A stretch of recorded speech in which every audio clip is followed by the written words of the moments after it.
திங்கட்கிழமை வங்கக்கடலில் புயல் உருவாக உள்ள சூழலில் சென்னை ஏழகத்தில் உள்ள மாநில அவசரகால கட்டுப்பாட்டு மையத்தில் அமைச்சர் கே.கே.எஸ்.எஸ்.ஆர். ராமச்சந்திரன் ஆய்வு மேற்கொண்ட பிறகு செய்தியாளர்களை சந்திக்கிறார். அதனை பார்க்கலாம். அறிவுறுத்தியிருக்கிறார்கள்.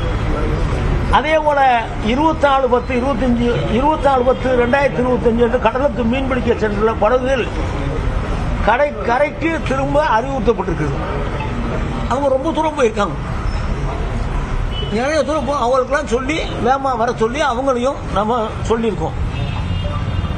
நம்முடைய சென்னையிலே பார்ப்போம் என்று சொன்னால் இன்றைய நிலையில் ஏரிகளுடைய நீர் எவ்வளவு இருக்குன்னு சொன்னால் பூண்டியில் 83.53%, சோழாபுரத்தில் 60.5%, செங்குன்றத்தில் 81.85%, செம்பரம்பாக்கத்தில் 80.36, தேர்வாய் கண்டிகை 87.80 அளவிலும் நீர் இருப்பு இருக்கிறது. முதலமைச்சர் என்ன அறிவுறுத்திருக்கான்னு சொன்னால் WRD நீர்வளத்துறை வருவாய்த்துறையோடு இணைந்து நீர்மட்டத்தை கண்காணிக்க சொல்லியிருக்கிறார்கள். எவ்வளவு மழை பெய்து தண்ணீர் வருகிறதோ அதை தேக்க முடியும் என்று சொன்னால் தேக்கலாம். தேக்கம் இன்புட் அதிகமாக இருக்கும் பட்சத்தில் தண்ணீரை வெளியேற்றுகிற பணியை WRD துறையும் வருவாய்த்துறையும் இணைந்து அசம்பாவிதங்கள் நடக்காத அளவிற்கு முன்னெச்சரிக்கை நடவடிக்கை எடுக்கிறோம்.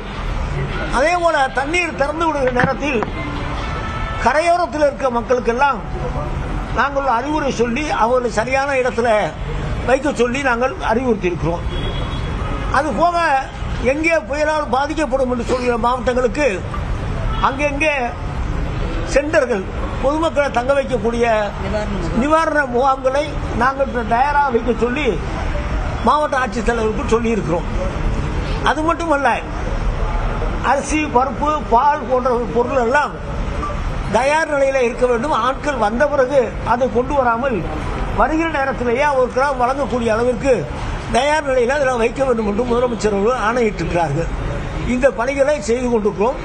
இந்த புயலால் பெரிய பாதிப்பு இருக்காது. ஆனால் மழை கட்டாயம் நம்முடைய இந்த 3 மாவட்டங்களுக்கு கட்டாயம் மழை இருக்கும். அதை மாண்பு முதலமைச்சர் அவர்கள் நேரடியாக அவரே ஆய்வு செய்கிறார்கள். அன்றைக்கு நான் கூட சென்னை ஊரில் இருந்தேன். சிஎம் இங்கே வந்துட்டாங்க. நாங்கள் பதவி போனோம். சிஎம் வந்தப்போ இவங்கெல்லாம் ஓடி வர்றாங்க. ஒரு பணியையும் சிஎம் முதலமைச்சர் அவர்கள் அவர் பார்த்து செய்தால்தான் அவருக்கு திருப்தி. அவருடைய குணம் என்னன்னா எந்த காரியமாக இருந்தாலும் அவர் பார்க்கணும், அப்புறம் தான் அவர் திருப்தி வரும். ஆகவே திருப்தியாக படக்கூடிய அளவிற்கு ஒவ்வொரு பணியும் செய்து கொண்டிருக்கிறார்கள். அதே போல நெல் கொள்முதல் பணிகளும் மாண்பு முதலமைச்சர் அவர்கள் விரைவுபடுத்தி கொண்டிருக்கிறார்கள். அந்த பணியும் அங்கே இருக்கிற விவசாயிகளுக்கு நஷ்டஈடு வழங்குவதில் விவசாயத்துறை அதிகாரிகளும் வருவாய்த்துறை அதிகாரிகளும் கணக்கெடுத்துக் கொண்டிருக்கும். அந்த பணம் அந்த மாவட்ட ஆட்சித்தலைவர்கள் கணக்கெடுப்பு முடிந்த உடனடியாக அந்த பணம் வழங்குவதற்கு வேண்டிய வேலைகளை நாங்கள் செய்யவிருக்கோம். இந்த வடகிழக்கு பருவமழையை எதிர்கொள்ள எல்லா விதத்திலையும் நம்ம தயாரா இருக்குமா? இந்த மழை 3 மாசத்துக்கு, அக்டோபர், நவம்பர், டிசம்பர் 3 மாதத்துக்கு வடகிழக்கு பருவமழை. இதை எதிர்நோக்கி எல்லா இடங்களிலும் தயாராக இருக்கும். இந்த சென்னையை சுற்றி இருக்கிற மாவட்டங்களும் கோஸ்டல் ஏரியாவில் தான் அணைக்கட்டுகளும் கண்மாயும் நிறைந்திருக்கு. தென் மாவட்டங்களுக்கு போய் நேரத்தில் அங்கே அணைகளும் நிரம்பவில்லை, குளங்களும் நிரம்பவில்லை, மழை தேவை இருக்கிறது. ஆகவே அந்த பகுதியில் மழை தேவை இருக்கின்ற எண்ணம் இருக்கிறது. இங்கே மழை பெய்யும் நேரத்தில் அதை சரியான வழிகாட்டுதலோடு நீரை வெளியேற்றி அந்த பணிகளை செய்ய வேண்டியிருக்கிறது. இந்த பணிகளை நம்முடைய முதலமைச்சர் தலைமையில் நிச்சயமாக சிறப்பாக செயல்படுவோம்.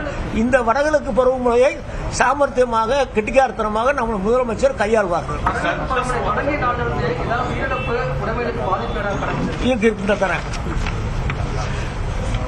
1/10/1 25 வரைக்கும் மனித உயிரிழப்பு 31, காயமடைந்தவர்கள் 47 பேர், கால்நடைகள் இறப்பு 485, கோழிகள் 20,425, குடிசை வீடுகள் 1780. இதுக்கெல்லாம் உடனடியாக நிவாரணம் பாதிக்கு மேல வழங்கியிருக்கோம். மீதியும் உடனடியாக மாவட்ட ஆட்சித்தலைவர் அவர்கள் வழங்க வேண்டும் என்று முதலமைச்சர் அவர்கள் உத்தரவிட்டிருக்கிறார்கள்.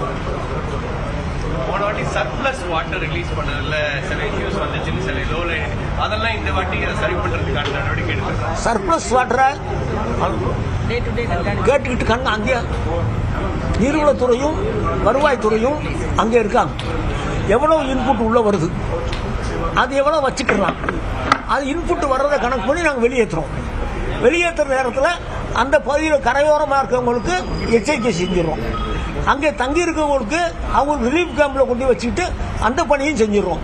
முதலமைச்சர் என்ன சொல்லியிருக்காருன்னா, நீங்க போய் வச்ச பிறகு அவங்களுக்கு அரிசியோ பாலோ இதெல்லாம் கொடுக்கூடாது, முதல்ல தயாரா வைக்கணும்னு சொல்லியிருக்காங்க. அதெல்லாம் கரெக்டா பண்ணிருக்கோம். ஐஎம்டியோட தொடர்ந்து இருக்கோம். நாங்களும் பேசுறோம், அவங்களும் பேசுறாங்க. ரெண்டு பேரும் இணைந்தா தானே முடியும்.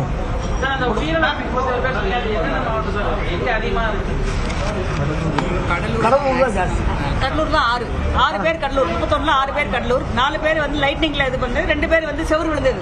6 பேர் கடலூர். 31 47 மொத்தம். 47 மின்னல் தாக்கி இன்னமும் உயிரிழப்பு நார்த் ஈஸ்ட்லாம் வந்து இடிய வந்து முன்கூட்டியே கணிக்கிற மாதிரியான இயந்திரங்கள் போட்டப்பட்டு தமிழ்நாட்டுக்கும் அதை வாங்குறோம் அப்படிங்கிற மாதிரி கோரிக்கைகள் அது சமமாக ஆயுதம் 2 ரெட்டாருக்கான இன்ஸ்டலேஷன் நடந்துகிட்டு இருக்கு. அதே மாதிரி வந்து புனேல உள்ள இந்தியன் இன்ஸ்டிடியூட் ஆஃப் டிராபிக்கல் மெட்ரியாலஜில இருந்து நம்ம அட்வான்ஸ் இன்ஃபர்மேஷன் வாங்கி நம்மளோட டிஎன் அலர்ட்ல வந்து நம்ம கொடுத்துட்டு இருக்கோம்.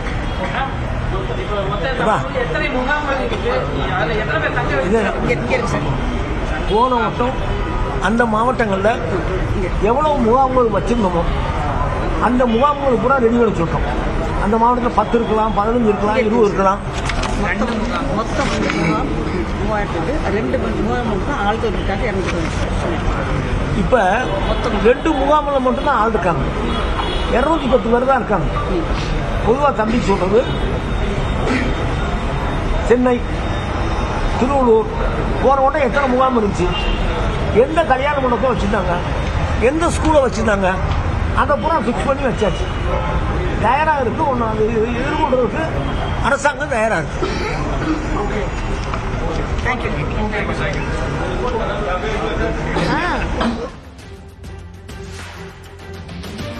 வடகிழக்கு பருவமழைக்கான முன்னெச்சரிக்கை நடவடிக்கைகள் முழுமையாக எடுக்கப்பட்டிருப்பதாக அமைச்சர் KKSSR ராமச்சந்திரன் தெரிவித்திருக்கிறார்.